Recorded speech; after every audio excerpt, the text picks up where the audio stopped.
Hello, welcome to our classes. Good morning. हम लोग class 10 lesson 3 धातु और अधातु के बारे में पढ़ रहे हैं। पिछली वीडियो में हमने क्या पढ़ा? सक्रियता श्रेणी के बारे में पढ़ा। आज हम क्या पढ़ेंगे कि धातु एवं अधातुओं के बीच अभिक्रिया होती कैसे है, कैसे धातु और अधातु दोनों मिलकर अभिक्रिया करते हैं या दोनों मिलकर एक नया पदार्थ बनाते हैं। तो हम आज जानेंगे कि धातु और अधातु के बीच कैसे अभिक्रिया होती है। तो हम समझते हैं इसके बारे में। धातुओं की प्रवृत्ति जो होती है वो इलेक्ट्रॉन त्यागने की होती है। हमने धातु के बारे में पढ़ा, हमें पता है कि धातु क्या करते हैं, इलेक्ट्रॉन त्याग कर पॉजिटिव आयन बनाते हैं। क्या बनाते हैं? इलेक्ट्रॉन त्याग कर केटायन बनाते हैं या धनायन बनाते हैं। जबकि अधातु जो होते हैं इनकी प्रवृत्ति क्या होती है, इलेक्ट्रॉन ग्रहण करने की होती है। क्या करते हैं, ये ग्रहण करते हैं। इलेक्ट्रॉन ग्रहण करने की वजह से ये क्या बनाते हैं, ऋणायन बनाते हैं, या इसको क्या बोलते हैं, एनायन भी बोलते हैं। क्या बनाते हैं, ये ऋणायन बनाते हैं ग्रहण करने की वजह से। क्योंकि जब धातु और अधातु दोनों ही इलेक्ट्रॉनों के स्थानांतरण द्वारा अपना अष्टक पूरा करने का प्रयास करते हैं तब धातु एवं अधातु की अपक्रिया होती है। इसको हम समझ लेते हैं, ये अष्टक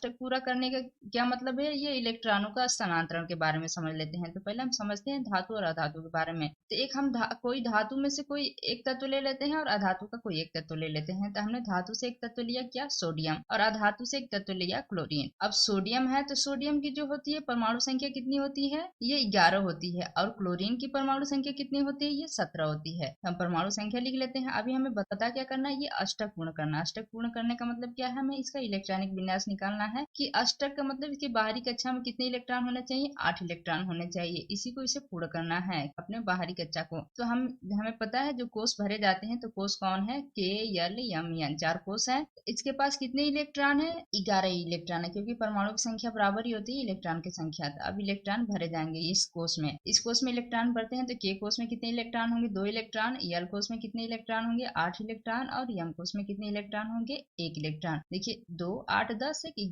11 इलेक्ट्रॉन हो गए इसके सोडियम के। लेकिन इसको क्या करना है, इसमें बता रहा है ना, अपना अष्टक पूर्ण करने का प्रयास करते हैं। क्या करते हैं, ये अपना अष्टक पूर्ण करने का प्रयास करते हैं। तो इसका अष्टक तो यहाँ पे है, यल के पास इसका अष्टक पूरा है, लेकिन यम पे 1 इलेक्ट्रॉन अधिक होने की वजह से ये यम कोष में चला जा रहा है 1 इलेक्ट्रॉन। क्योंकि अगर 10 होता है तो इसके यल कोष में 8 इलेक्ट्रॉन हो जाते तो इसका अष्टक पूर्ण हो जाता। तो हम कह सकते, तो ये क्या कर देता है, अपना 1 इलेक्ट्रॉन त्याग देता है। यहाँ से अपना 1 इलेक्ट्रॉन ये त्याग देगा सोडियम। अब आते हैं अधातु पे, हम देखते हैं। देखिए अधातु का कितना परमाणु संख्या होता है, 17 होता है, इसलिए इलेक्ट्रॉनों की संख्या भी कितनी हुई, 17 हुई। इसके भी 4 कोष, के एल एम एन कोष है। इसको हम भरेंगे तो कैसे भरेंगे, देखिए के में 2 इलेक्ट्रॉन, एल में 8 इलेक्ट्रॉन, एम में 7 इलेक्ट्रॉन। 2 8 10 7 17 इलेक्ट्रॉन होंगे। देखिए इसके लास्ट कोष बोले तो एम कोष में कितने इलेक्ट्रॉन है, 7 इलेक्ट्रॉन है। लेकिन इसको क्या करना है, अष्टक पूर्ण करना। अष्टक पूर्ण करने का मतलब इसमें 8 इलेक्ट्रॉन हो जाना चाहिए बाहरी कोष में। तो देखिए इसके बाहरी कोष में क्या है, 7 इलेक्ट्रॉन है, लेकिन इसे क्या 1 इलेक्ट्रॉन की जरूरत है। तो यहाँ देखते हैं हम सोडियम और क्लोरीन का समझते हैं। देखिए अगर ये सोडियम 1 इलेक्ट्रॉन अपना हटा देता है, या मतलब कि 1 इलेक्ट्रॉन अपना त्याग देता है, तो इसके यल कोष में 8 इलेक्ट्रॉन पहले से है, तो इसका अष्टक पूर्ण हो जाएगा। लेकिन यहाँ पे देखते हैं यम में अगर ये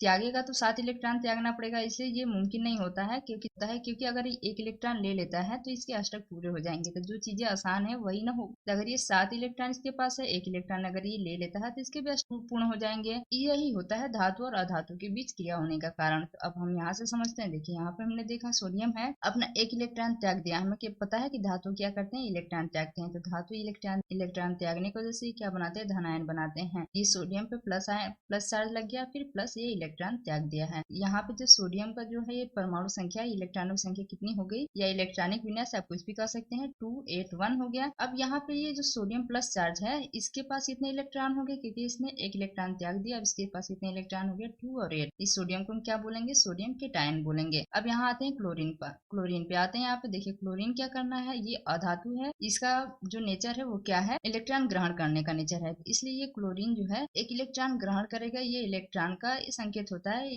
बना के उसको माइनस चार्ज होता है, इसका संकेत है इलेक्ट्रॉन का। तो 1 इलेक्ट्रॉन ये ग्रहण करके क्या बनाता है, Cl माइनस चार्ज होता है। इस पे क्लोरीन पे माइनस चार्ज है, तो इसको हम क्या बोलते हैं, क्लोरीन एनायन भी बोलते हैं। तब इसकी परमाणु संख्या, इलेक्ट्रॉनों की संख्या हम लिख लेते हैं। देखिए यहाँ पे इलेक्ट्रॉनों की संख्या लिखते हैं। देखिए इस क्लोरीन के इलेक्ट्रॉनों की संख्या कितनी हो गई, या इलेक्ट्रॉनिक विन्यास कितना होगा, 2 8 7 हो जाएगा। 2 8 7 हो जाएगा। अब इस जो ये एक इलेक्ट्रॉन ग्रहण कर ले रहा है, अब इसके पास कितने इलेक्ट्रॉन हो गए, इसके पास अब इलेक्ट्रॉन 18 हो गए। तब कितना हो जाएगा इसका इलेक्ट्रॉनिक विन्यास 2 8 8। देखिए अब इसके बाहरी कोष बोले तो बाहरी कोष में इसके अष्टक पूरा हो गया, इसमें 8 इलेक्ट्रॉन हो गया इसका भी। देखिए जब भी हम लिखते हैं ऐसे रिएक्शन में तो जो बाहरी कोष में इलेक्ट्रॉन होते हैं उसी को लिखा जाता है। इस फिगर से हम समझते हैं। देखिए सोडियम इसकी बाहरी में कक्षा में यम कोष में कितने इलेक्ट्रॉन, एक इलेक्ट्रॉन। इसने एक इलेक्ट्रॉन की जगह पे क्या बना दिया मैंने, गोल सा बिंदु। समझने के लिए अलग अलग टाइप से आप कुछ भी बना सकते हैं। फिर इसके बाद सोडियम, फिर उसके बाद प्लस, ये क्लोरीन के बाहरी कोष में कितने इलेक्ट्रॉन है, 7। देखिए 7 इलेक्ट्रॉन है। तो देखिए 2 2 4 2 6 1 7 इलेक्ट्रॉन हो गया क्लोरीन का। अब क्या कर रहा है ना, यही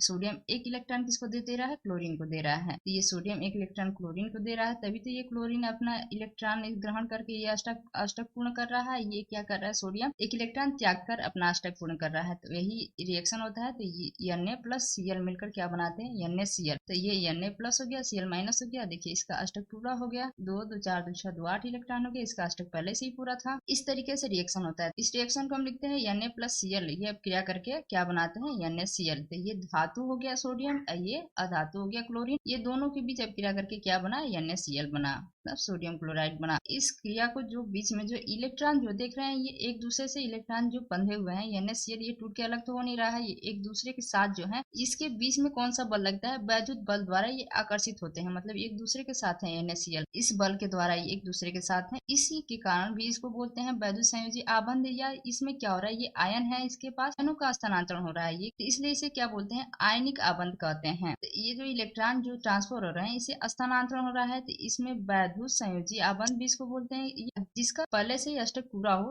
वो अपक्रिया नहीं कर पाते हैं, क्योंकि अक्रिया गैस आप देखेंगे तो कोई भी होगा वो अपक्रिया तभी करेगा जबकि क्या होगा, उसके पास कुछ देने के लिए हो और सामने वाले के पास कुछ लेना हो, तभी तो हो पाएगा। Thank you for watching. Please like and subscribe my channel.